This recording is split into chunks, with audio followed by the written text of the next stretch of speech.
Hello everyone and welcome to All Things Watched. In this video we are going to be talking about, reviewing, recapping, and breaking down the very first episode of this brand new FX, seems like a mega hit, big hit wonder, which is of course Shogun. Now I've actually heard about this series probably about a week or two ago. I'm a little late coming around to this one, got so much other stuff on the go, trying to bring you guys some other great reviews and content and stuff about other awesome shows as well, but this one seems to be really sparking a lot of interest online, so I figured, hey, why not just go right ahead and jump into it, and yeah, so let's just go right ahead and jump into episode 1 of Shogun.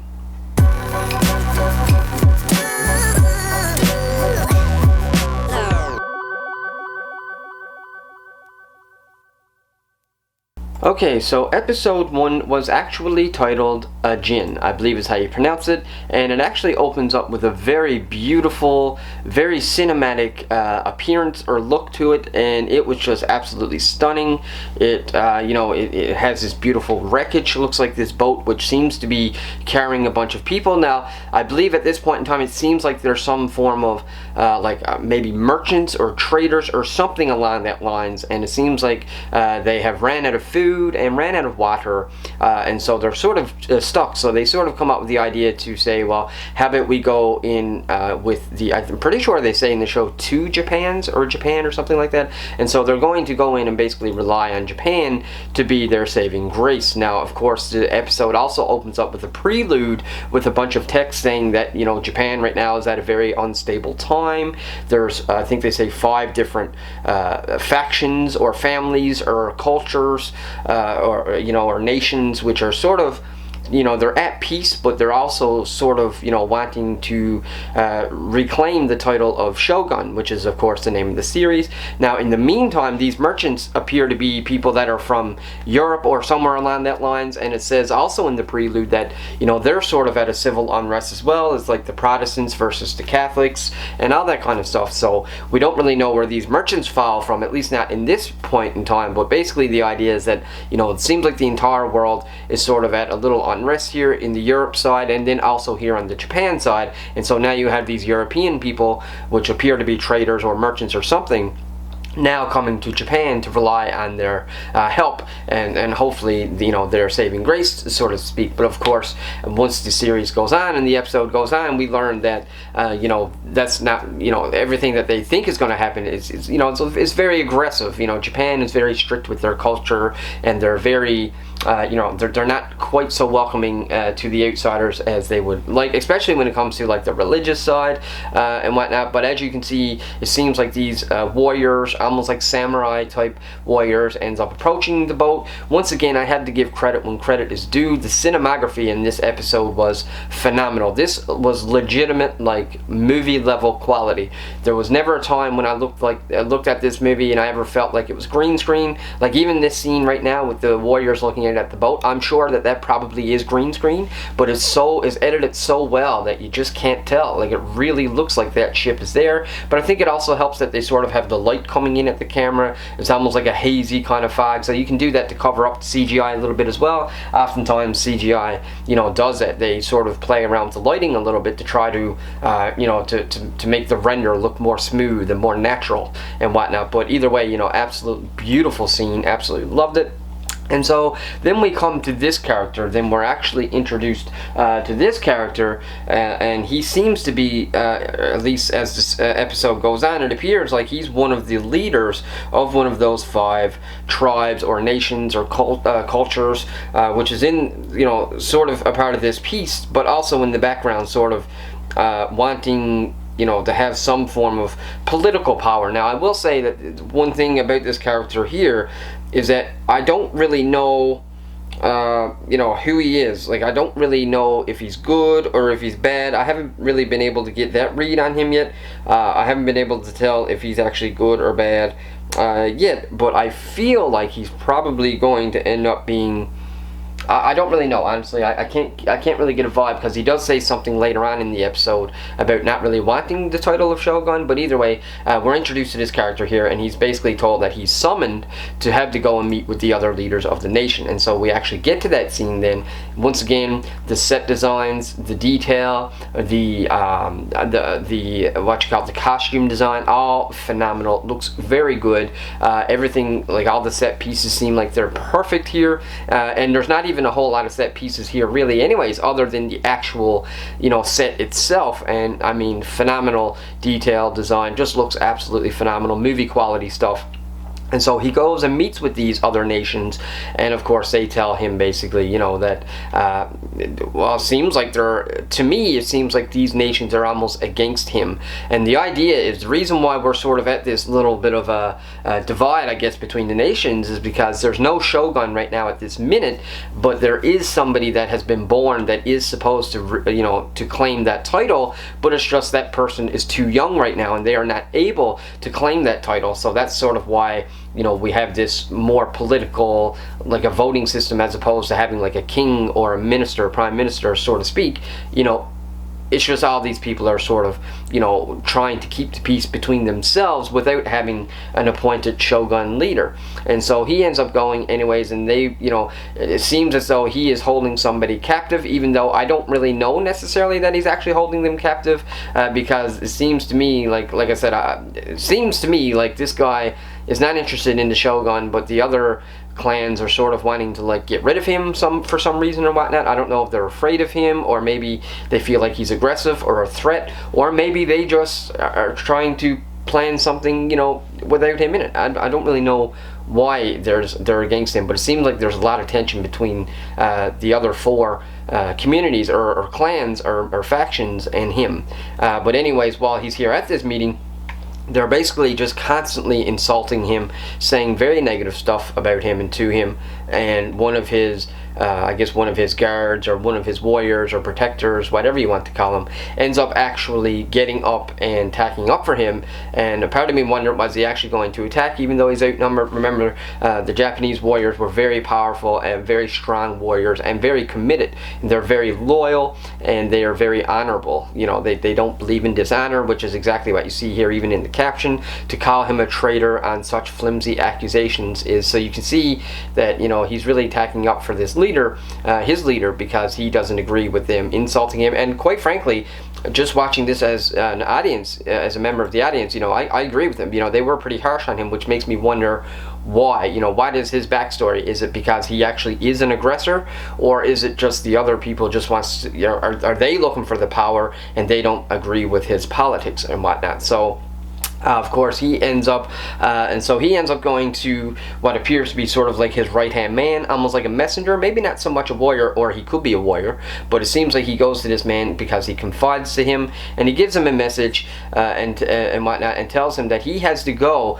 or he receives a message, sorry, and he tells this this gentleman here that he has to go back to, I guess, Osaka, I believe must be the city or the area, nation, whatever, that he runs, because I believe that it's his clan that captured the merchants at the beginning who are on the boat. And so he tells this guy here that you need to go back and deal with the merchant, with the barbarian and whatnot. And one thing that's very interesting is that you do see how intelligent that this character is here, this leader, because of the fact that he rather than straight up wanting to kill the barbarian, he sort of wants to use the barbarian. Once you see the entire episode, you learn that he wants to use this barbarian to his advantage. So once again, you can see how tactical and how strategic he is on every level, even on the political side. And I do like how, you know, they sort of know that the other four clans are going to turn against them eventually. They do talk about that here as well, which I thought was really interesting. You know, they're not oblivious to the situation, so clearly there's something going on that we just don't know about yet. So then we come back to the merchants, who are all being held captive and whatnot, you know, and they're just hoping, I guess, to get some peace and to get some safety with the Japanese culture, or with whoever it is, because they don't know who captured them really, other than the fact that they're in Japan. So they're just hoping for a safe passage and safe haven and whatnot. But of course, we know that that's going to be short-lived. So then we come back to this scene, which was absolutely brutal. And of course, this is the woman who is basically the wife of the guy that just stood up in the meeting and tacked up for his leader. Because of the fact that he tacked up, it was considered dishonorable, so he told his leader that he would end not only his own life but also his child's life, and that he would end his own bloodline so that there would be no chance of his bloodline continuing. Once again, this has to do with that warrior sort of honor Japanese way. So really you can see how dedicated and how committed he was to it. I also really appreciated how the leader actually told the messenger, because I believe they said that this is the granddaughter of that messenger who he was just confiding with. I believe the leader told him that he would make sure that she would not be hurt, and that she would live on, and that it would only be the man and the child that dies, but he would protect her. And so I really appreciated that. And we're also introduced to another character here as well, who appears to be there to confide in her and really, you know, helps her really through this whole ordeal. So it was just really interesting to see how dedicated the clan was. And then of course we end up getting like a little you know, what appears to be a little scene here with that girl who helped her, and it seems like she's saying prayers or something like that. I'm still not really 100% sure what their religion here is here at this point, or what her religion is, because a part of me thinks that she do talk about Christianity, so a part of me thinks that maybe she is a Christian or maybe she's not. I'm not really 100% sure yet what the Japanese religion or view, or at least their view on religion is here, but I feel like she was praying to a Christian God, but I don't really know that for sure. But it does seem like religion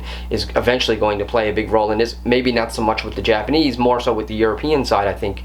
But you know, it's just sort of sprinkled throughout here. So I didn't quite pick up who she was praying to, or even quite what she was praying to. I think she was praying for that other woman, but I could be wrong on that. So then we come back to the merchant who was captured and whatnot, and this here once again really played into religion quite a bit. He, you know, looks over at this guy who's supposed to be translating for him, excuse me, and he's like, so clearly the merchant here, the guy that was on the boat, he is a Protestant, and the other guy who's the translator for the Japanese and the English, he is obviously Catholic. And so this Protestant fellow obviously is against the Catholics. That's what it means to be Protestant, I'm pretty sure. I'm not a religious expert or nothing by no means, but I'm pretty sure that's what it stood for. Protestant meant that they protested the Catholic way or something like that. I can't quite remember, but something along that lines.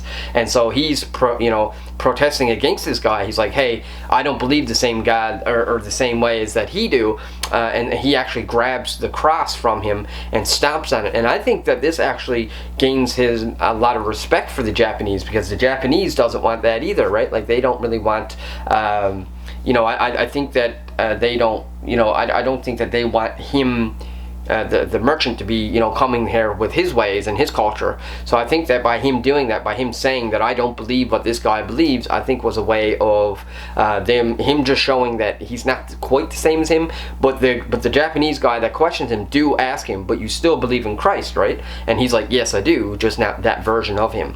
And so I really liked that whole sequence, and I think it did gain him a lot of respect with the Japanese, with this Japanese clan.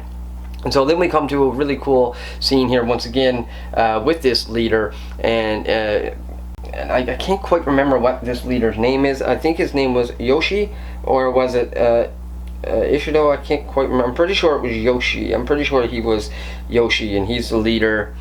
Yeah, I'm pretty sure this leader's name was Yoshi. So anyways, you know, he's sort of guiding this young fellow here. I think he said it was his nephew, but I could be wrong, because I thought he was calling him uncle. But either way, he's guiding him here. He's playing this game with him, and he's letting him win, obviously, because I guess he wants him, probably because he wants him to win in real life. You know, remember, honor is a big deal with this culture and whatnot. And so I really liked how he tells him, you know, a leader must write clearly and beautifully. And I just thought it was such a cool lesson for him to give, and very appropriate, you know, if he's going to train him to become, you know, a part of this clan, or a part of the politics, or whatever it is. Maybe he's raising him to become the Shogun. Maybe he is supposed to be the Shogun. Maybe this is the heir that was supposed to be Shogun, but he's too young. So I'm not really 100% sure yet if that was him. If I missed it, just let me know in the comment section below. I could have missed it. I probably did, but I'm not 100% sure. So anyways, this is the scene that I really liked, which really made me wonder, is Yoshi really even, you know, is he even really bad? Or in the sense of bad, you know, like, is he bad for personal gain, or is he actually or is he bad just in the sense that he's against the other 4 nations? Because here he actually says to the lady that he's talking to, he says, I don't seek to be Shogun. He says the title of Shogun is brutal and it is a bygone of its time, or something like that, he says. So that really, clicked into me, and I think this guy realizes that the title of Shogun is not something that's going to last forever. I think he knows that the world is changing, trade is changing. I think he knows that the world is becoming a smaller place with the advancements of technologies and boats and all these things. And I think that he just knows automatically that the Shogun title is not something that works, and is not something that's going to work forever. And so I think that he sort of has a vision, and he sees the bigger, the bigger picture. I think he knows more about the way things are. Maybe, I think he's more involved with the outside world, stuff that happens outside of Japan, whereas the other 4 are just more so concerned about ruling Japan. I mean, I could be completely off track with that, but that's just the vibe that I got from him. The fact that he said he doesn't even really seek to be Shogun, I thought that was very interesting. And so we come to this scene then here, which is of course absolutely brutal, and we see the Japanese end up taking one of the merchants that was on the boat, and they actually kill him by, well, they call it the special way, which just means that they literally boil him alive, and that is so brutal, absolutely brutal. I can't imagine having to go through something like that, but they killed this man in exchange for the other merchant's life, the one that was translating, the one that was speaking to the leader and whatnot. So basically they said the punishment is somebody has to die. It's either going to be you or somebody else in your place, and so this guy ends up taking the other guy's place. I just can't remember if he actually chose who it was, or if the Japanese chose who it was. I can't quite remember that, but either way it was brutal, and and he knows. And not only that, but this death took a very long time. They even mention it. They say it took a long time for this person to die or whatever, and it was just so hard to hear his screams and everything in the background. It was just so brutal.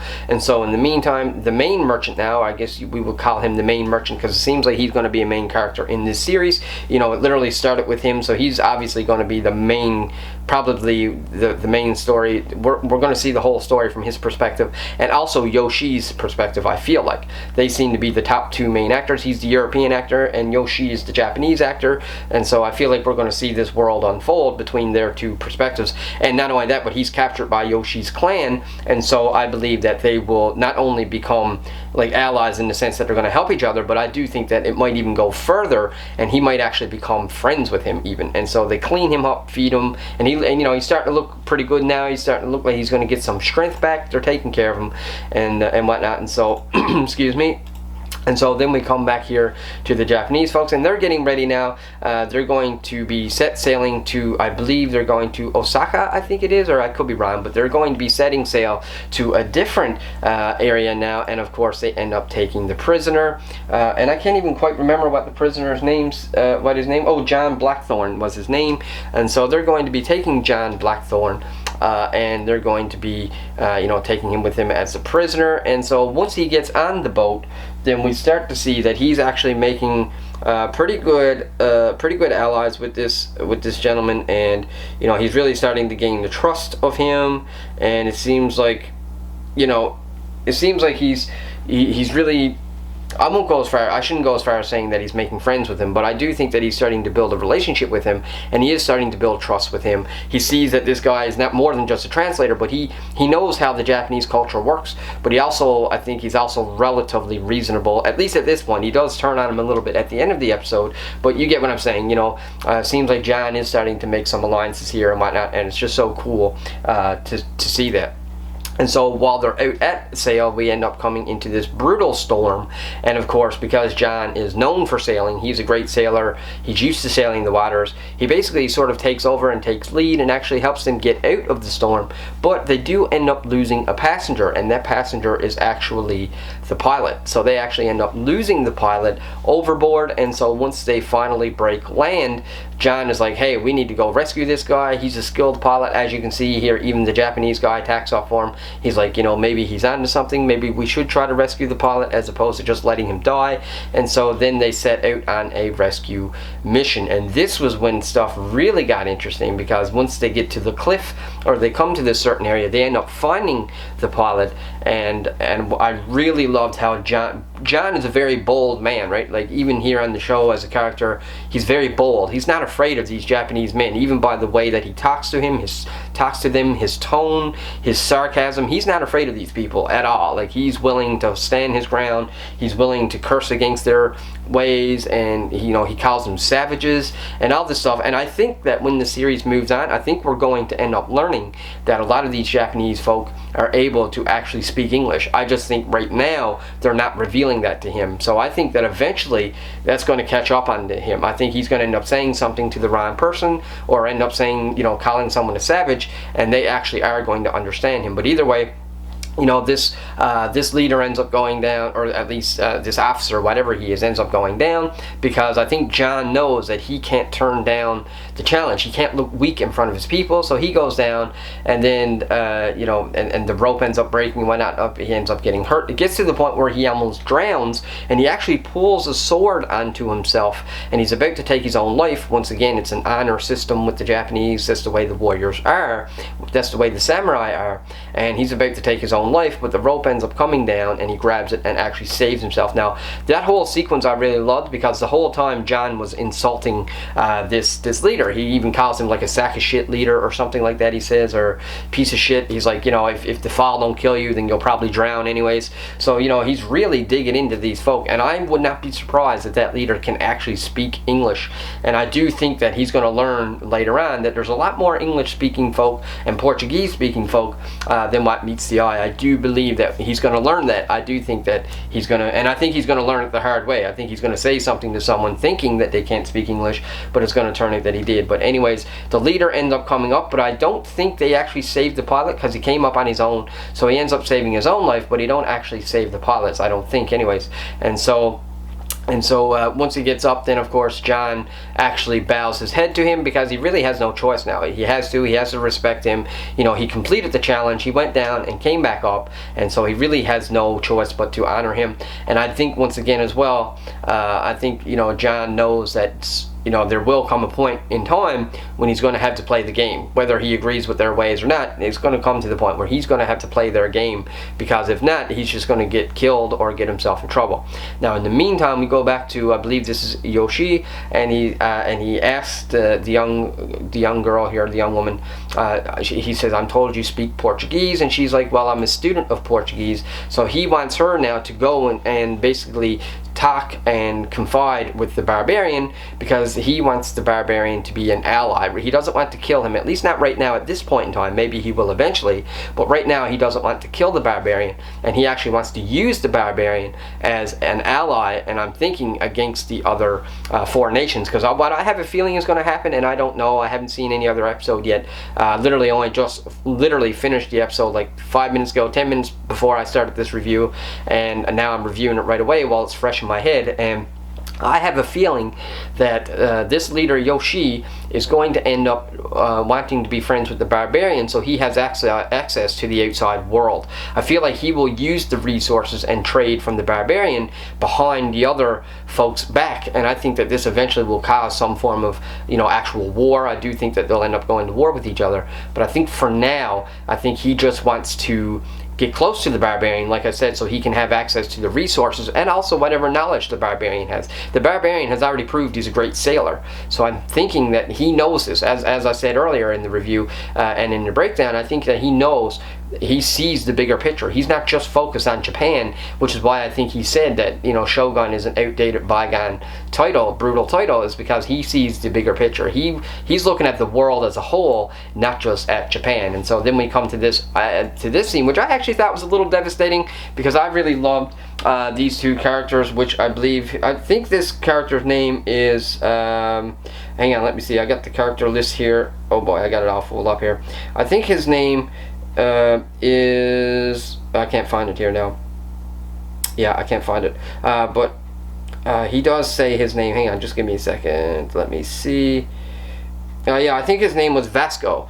Yeah, so Vasco and John basically have a dispute, and but mainly because Vasco knows that John is lying. Vasco says, "Hey, I found your book. And I see what your true intentions are." He says, he basically tells him, this is, he knows what he really wants. He knows that he wants to open trade to the Japanese and all this stuff, which confirms to us that he's not a pirate, and he is technically a merchant, but he's more so just trying to do deals and open, to trade to the Japanese, because he knows that his enemy, the Portuguese and whatnot, have already done this. So now he's trying to basically, get his market tapped into here. And so the reason why it was a little heartbreaking to me, because I love Vasco and I love John, and I love those two characters, and I really wanted them to get along the whole time. But still, I guess, he got to do what he got to do. And he even tells him flat out, Vasco tells John, "I'm going to rat you out as soon as we get there," and whatnot. So that was just kind of devastating. But they did do a really cool montage, really cool sequence of Vasco actually commentating a bunch of scenes. Once again, I have to give credit to the editing and directing. This episode was phenomenal for a pilot, and whatnot. So I love that montage. Then we get to the brutal scene here, of course, where the man and the son, the child, literally a baby, is going to have to be executed. This will be the end of his bloodline, but at least his wife will get to live. And I'm pretty sure this happened during that voiceover montage as well by Vasco. And then the very final scene is, of course, John now meeting Yoshi, which is, the highest up. He seems to be the leader, one of the 5 clans or 5 families, whatever you want to call it, one of the 5 members who are ruling over Japan. And so I absolutely really thought this was a really cool scene. As soon as John gets there, John knows now that he's in a position now of true authority and true power. He's here with the leader of this clan, so he right away bows down his head, and because he knows, he bows his head down, and he shows the respect that he needs to respect. And that's how episode 1 ends. Now, in terms of what I thought about the episode, overall I thought this episode was an absolute phenomenal episode, especially for a pilot. It never once felt fake. I always felt like I was actually here in Japan. Even with the sailing sequences, I always felt like I was actually on the boat. It looked really well. It was really, really well directed and edited. Even some of the transitions, for example, the scene when the Japanese leader guy was going down over the cliff to try to save the pilot, even that transition, they end up zooming in, and they had like the black, almost like a fisheye sort of focus on him. So even that transition, even though it was a continuous scene, it wasn't a transition into a new scene. It was just him transitioning from, just standing and getting ready to do the mission to then actually climbing and grappling down over the mountain. But that whole transition where they focused on him, like the editing in this is phenomenal. Very cinematic, very movie level quality, high quality stuff. FX, I think, really got a big winner for them on this one. I think this series is going to do very well, probably even win a bunch of awards, at least for how it looks. The cinematography, like I said, is phenomenal. Really felt like a movie, never feels like a green screen. And overall, I absolutely love this as a pilot, and I can't wait to see where the series goes from here. Can't wait to see episode 2. But in terms of my thoughts, I really loved it, and I thought that the acting, performances, casting, editing, and of course directing and writing was all done phenomenal, and I can't wait to see where it goes from here, especially with John. He's really in over his head, I think. So it's going to be very interesting to see him and Yoshi's partnership, I guess, grow. We know they're going to be partners. They're both going to be in the whole series, I think, and I can't wait to see Yoshi sort of take over the other clans using John and his tactics and his resources and his trade. So with that being said, folks, that's my review of episode 1 of Shogun. Let me know in the comment section below if you've seen it, and if you liked it, tell me why or why not. If you like this video, click that subscribe button, and until the next one, take care.